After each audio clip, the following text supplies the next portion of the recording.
手机封包的操作，我觉得挺好玩的，然后就给大家发给大家看看，没别的意思，给大家开开眼。我们可以看到手机呢，首先关机，用胶带纸把屏幕上的灰尘给粘掉。这个贴膜的要求就是不能有一粒灰尘。唔一定喎，9點鐘之前就肯定可以。OK。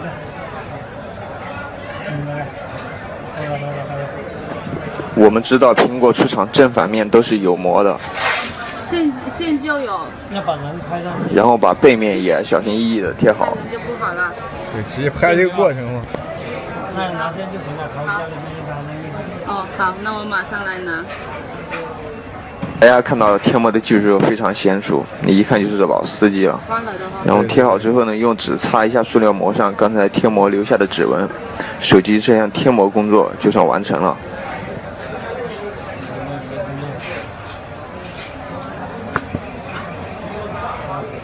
其实卖，他知道是20。接下来就是从柜台里拿出35元的包装盒，里面配上耳机、数据线、充电器。这里的35元包含了数据线、充电器和耳机，价格是非常的便宜的。差不多最多就500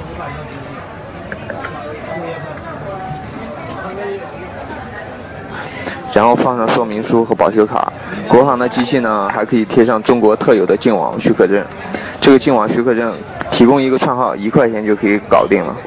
当然盒子上也需要的，也是同样的价钱。因为这里不是造假了，所以是给大家演示一下。你要贴多大的标啊？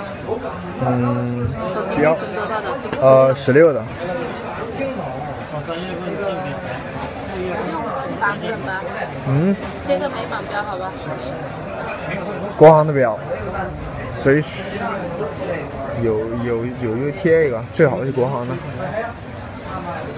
谢了。小标呢？小标无所谓啊。你刚才不是去打标吗？不用，就贴一个16G 的国行的就行了。小标要不要贴？贴也行。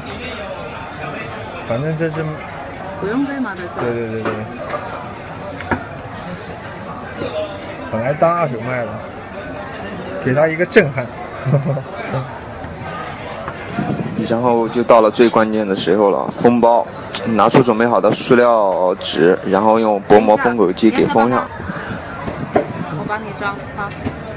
你们帮我装出来。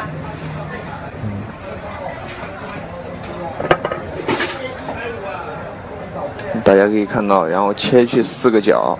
这里额外说一下，还有更加专业的仪器，也是很贵的。这里展示的都是很便宜的。我们可以看到，老板娘把这个4个角小心翼翼的给切掉，然后拿出神器，然后这个叫德国大炮，然后可以吹上手机 CPU， 也可以用它吹的，温度可以调的，就是说区间很大，然后调到一个合适的温度。因为热胀冷缩的原理呢，塑料薄膜会自动收缩，然后一个全新的机器就此诞生了。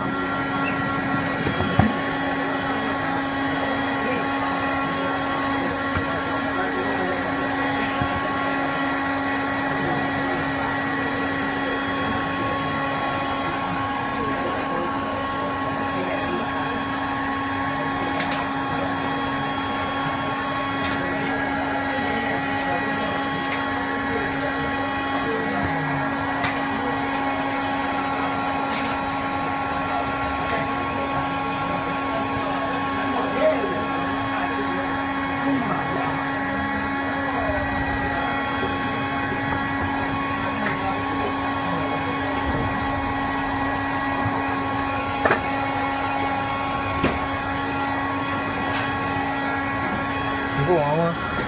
你不忙吗？可以了啊。干嘛？好的，全部封包已经完成，接下来看看效果展示。